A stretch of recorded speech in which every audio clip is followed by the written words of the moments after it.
Hello,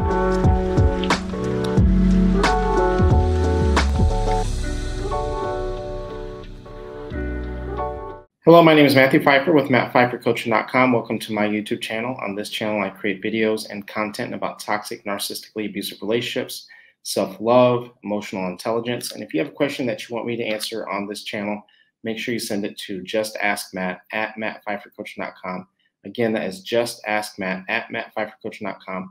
And also make sure you hit the subscribe notification and the bell notification so you're notified each and every time I upload a new video.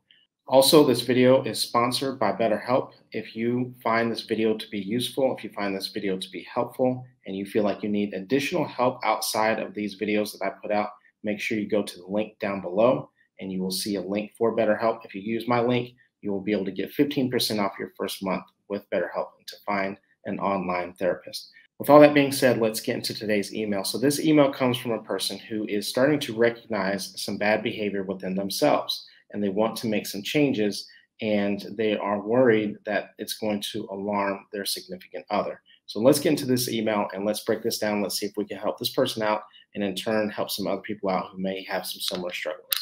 So this email reads, "Hey Matt, I've noticed I've been struggling with people-pleasing and codependency in my relationship, and the balance was changing. So good job for you on recognizing your own behavior." That's what self-awareness looks like. And it's important to recognize this so then you understand that you might be causing some issues in the relationship. And it's important for both partners to be able to recognize this type of behavior in themselves. This email continues, "I've been working on myself to be interdependent and allow my man room to come my way." So it sounds like this person, because with people pleasing, it sounds like there's also an anxious attachment style here where this person might be overly clingy, overly needy, too much texting, too much calling, too much pursuing. And what we have to understand is that that can put an immense amount of pressure on a relationship, in particular if the other partner is either secure or anxiously attached.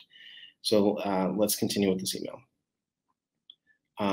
Because it seems like a lot of affection made him distant. So it sounds like we might be dealing with an anxious avoidant trap, which is very, very common. How can I be sure this sudden change in the correct way without raising alarms for my partner? This is a great question. A lot of times people begin to see certain dynamics in the relationship and they're willing to make some changes, but they're worried that it might cause an issue with their partner. And to be very blunt and to be very frank, it will. We have to understand, one of the things I tell people is that all relationships are like a baby mobile, that baby toy that hangs over a baby's crib. When you start to pull and when you start to play with one toy, it has an impact and an effect on all of the other toys on the baby mobile. Well, in this situation, if you begin to pull back without having any type of discussion, then yeah, it could potentially alarm your partner. So this is the reason why, guess what? We communicate, we talk, we open up to our partner, and we have some dialogue about the things that may have happened in the relationship. We talk to them about some of the things that you actually just mentioned.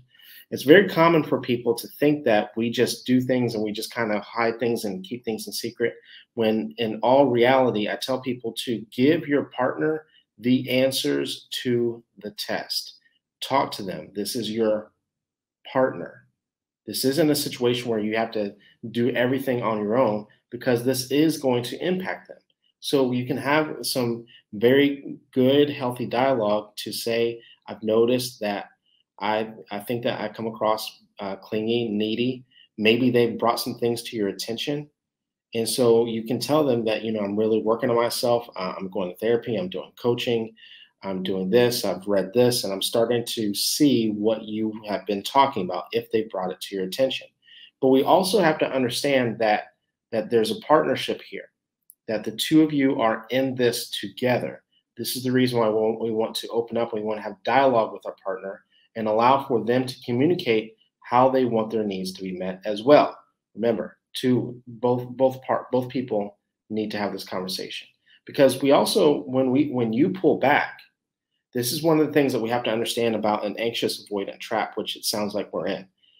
Is there anything wrong with you wanting to spend time with your partner? Is there anything wrong with you wanting to cuddle, as what you said in the email? No, there's nothing wrong with that at all. Is there anything wrong with him wanting space? There's nothing wrong with that at all. However, if the avoidant partner takes too much space, it's going to cause anxiety and trust issues in you.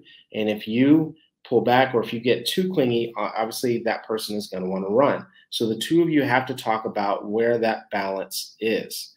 And so, yes, you might need to pull back, and you might need to learn some self-soothing techniques that when the two of you guys are apart, that you know how to, and you learn how to soothe yourself when not if, but when that anxiety starts to creep up. I haven't heard from him in an hour. I haven't heard from him in hours, or whatever the case is. But also, the reason why we need to communicate is that he has to do his part too. It can't just be you pulling back. There also has to be some reciprocity on his end, that he is going to initiate a little bit more as well to help to do his part to soothe the anxiety. So yes, we can pull back so this person doesn't run. And yes, this person can also make steps forward and be very intentional about reaching out, about setting up dates, or whatever the case is, right? That's for the two of you to communicate. So thank you very much for writing in. Anyone else who has a question, make sure you send your questions to justaskmatt@mattpfeiffercoaching.com. Again, that is justaskmatt@mattpfeiffercoaching.com. If you feel like you need help beyond this video with a situation, circumstance in your relationship, or you might feel like you have something going on, something that's toxic, and don't forget to click the links down below. You can schedule an appointment with a therapist through BetterHelp. You can meet with them online in the comfort and the convenience of your home. With all that being said, thank you very much, and I will see you in the next video.